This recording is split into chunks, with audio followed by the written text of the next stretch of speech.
नमस्कार दोस्तों, आज हम इस वीडियो में पढ़ने वाले हैं कक्षा 9th की साइंस की बुक्स का चैप्टर नंबर 5, जिसका नाम है दी फंडामेंटल यूनिट ऑफ लाइफ।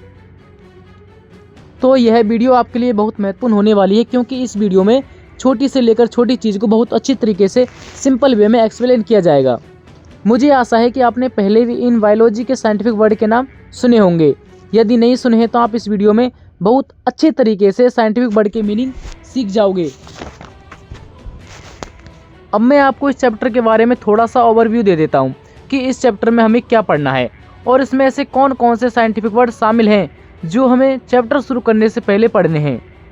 तो अब बात करते हैं इस चैप्टर में आने वाले बायोलॉजी साइंटिफिक वर्ड के बारे में। आपको चैप्टर का नाम पढ़कर पता चल गया होगा कि चैप्टर में सेल्स के बारे में पढ़ने वाले हैं, जिसका मीनिंग होता है कोशिका, क्योंकि हमने पिछली कक्षाओं में पढ़ा है कि the functional and structural unit of life is the cell.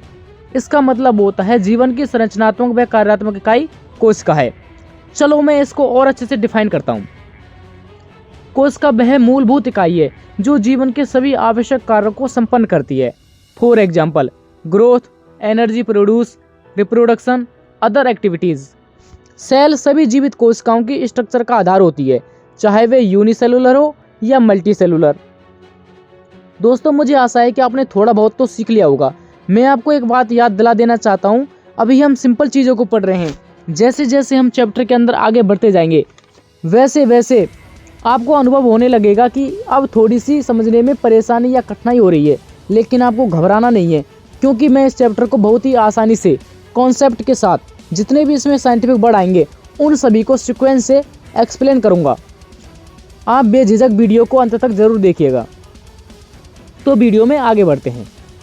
आपने थोड़ी देर पहले ये लाइन तो पढ़ी होगी, the functional and structural unit of life is the cell.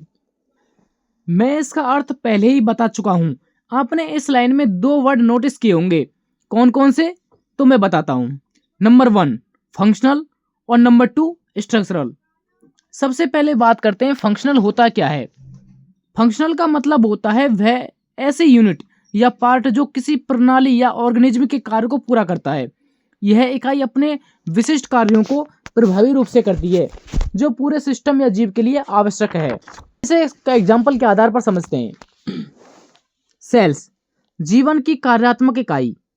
कोशिका को जीवन की कार्यात्मक इकाई कहा जाता है क्योंकि यह जीवन के सभी आवश्यक कार्यों जैसे energy produce, reproduction, growth, respiration, metabolism, excitement, etc. Number 2 example है इसमें नेफ्रॉन, किडनी की कार्यात्मक इकाई। नंबर 3 न्यूरॉन, नर्वस सिस्टम की क्रियात्मक इकाई। नंबर 4 क्लोरोप्लास्ट, फोटोसिंथेसिस की कार्यात्मक इकाई। दोस्तों, मुझे आशा है कि अब आपको अच्छे से समझ में आ गया होगा।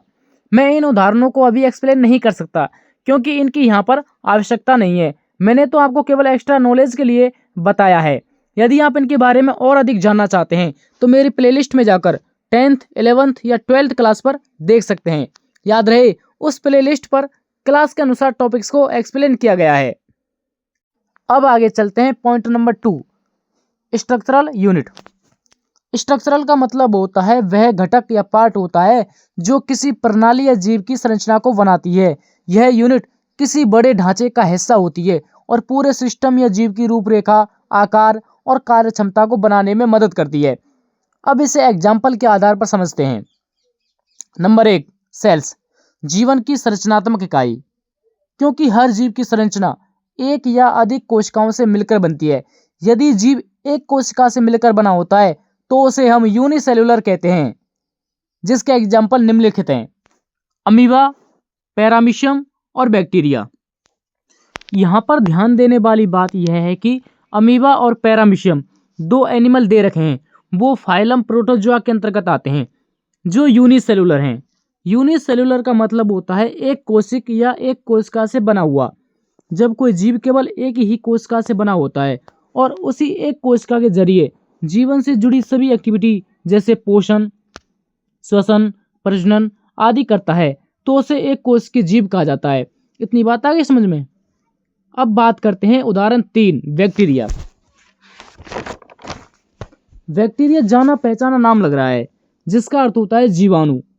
जीवाणु भी यूनिसेलुलर होता है, लेकिन अमीबा पैरामीशियम से इसलिए भिन्न है क्योंकि अमीबा और पैरामीशियम फाइलम प्रोटोजोआ के अंतर्गत आते हैं, जबकि बैक्टीरिया किंगडम मोनेरा के अंतर्गत आते हैं। इस वीडियो में क्लास 9th के चैप्टर के साथ एक्स्ट्रा नॉलेज प्रोवाइड कर रहा हूँ, जिससे आपको बहुत ज़्यादा लाभ मिले।